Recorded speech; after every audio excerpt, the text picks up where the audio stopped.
This place is great, really comfortable.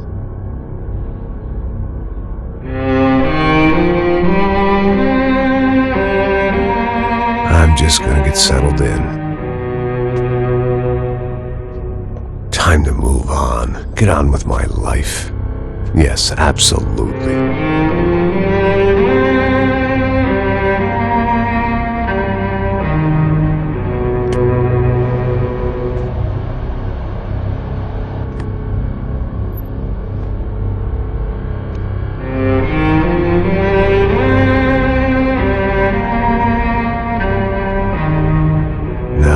Like I said, it was a long time ago. Let it go. Seriously.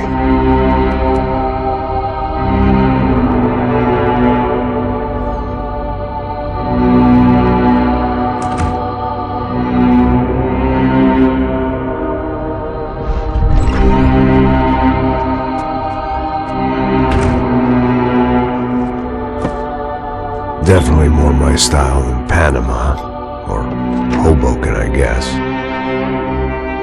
No, if I'm honest, I just got kind of bored of boozing. I mean, once in a while, but not all the time. You're right, it wasn't doing me any favors. Maybe I'd lost my self-respect, but it's back. I'm excited, really. I really needed a new start.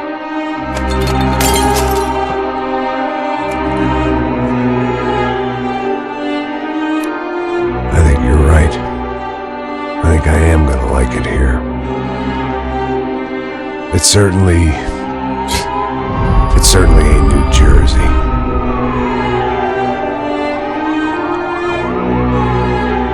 It's my new life.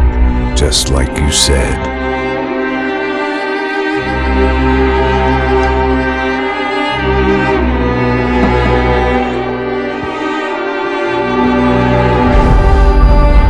Listen, if you think I can still do a job, what have I got to lose? Apart from the weight. Very funny. Ha ha. Yes, that is a fake laugh, you jerk.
So I guess I'd become what they wanted me to be.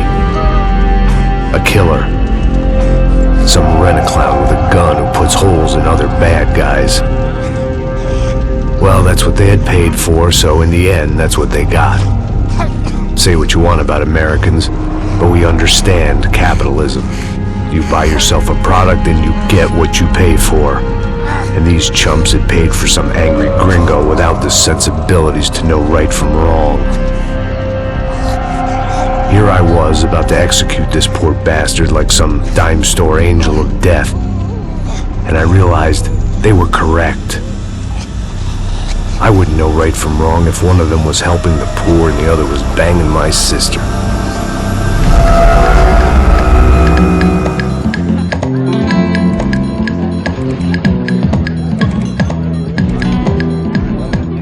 I'd arrived in Sao Paulo a few weeks before. I was working a protection detail for the kind of people who need protection in a town like this. And what kind of town was this? One where I didn't speak the language and they didn't water down their drinks. So for now, we seemed to get along just fine. Of course, that was about to change. Hey, brother. Hey. How's the cocktail? It's scotch. I never mix my drinks. Well, at least not on duty.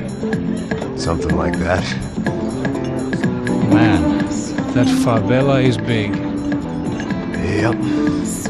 Nothing like the view of extreme poverty to make a penthouse cocktail party really swing. I guess they call it trickle-down economics. That's funny. It's supposed to be a charity thing. Drink and give money. I don't know, something for the kids. Hey, listen, man. We better look lively. This place is a nightmare. They just got cowboys running security downstairs. And something rotten in the air. That didn't mean much. There was always something rotten in the air. The family we were protecting were local celebrities, rich parasites with delusions of humanity. The kind of people who end up in glossy magazines or body bags, depending on how their luck runs. So where are they all? I see Rodrigo over there talking to that guy. Yeah, I don't know him. That guy next to him. He's some kind of cop. I think, I'm not sure. Serious, though. Big end cop, anti-gang sort of thing. I can't remember his name. So who's this guy? That guy's a plastic surgeon or some kind of surgeon. Tummy tucks and cock implants. Look at Marcel. Still dances like a fool. Guess that's what a European education and a coke habit will do for Ricky Martin look-alike. That's very funny, Max.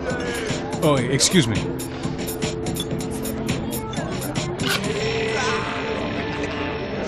I was mostly working for Rodrigo Branco, a local businessman. Built things, did some charity, had things named after him, won awards, owned things, people.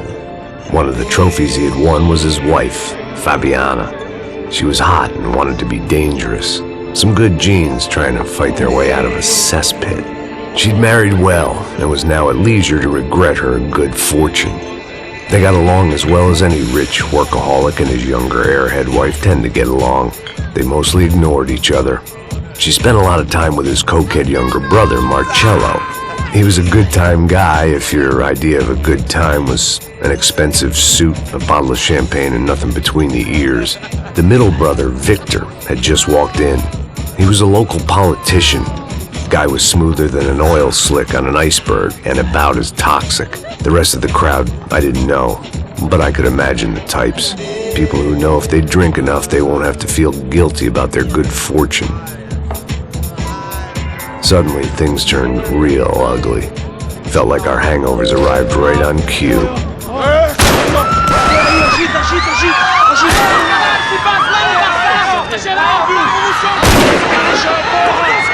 I don't know what the fuck that was. Let's go. Things had gone from fine to fucked up in about a second, and now there were two idiots at the wheel.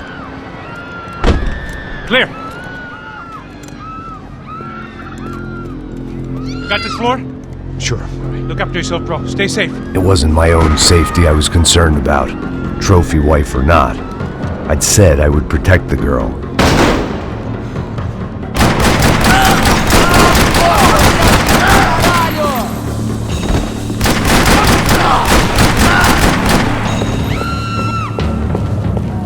That was the boss lady, only this time she wasn't calling for more vodka in her Cosmo. Trashy magazines and pretty trashy people. I just hoped I could keep them out of the crime section. She was out on one of the balconies, and I hoped not about to be thrown off it.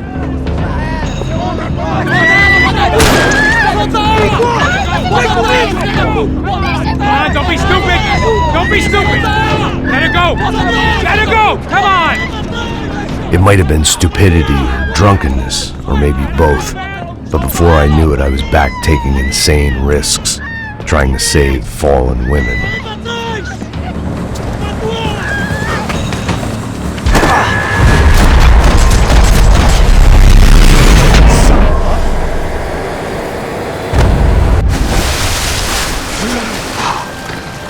Tranquila!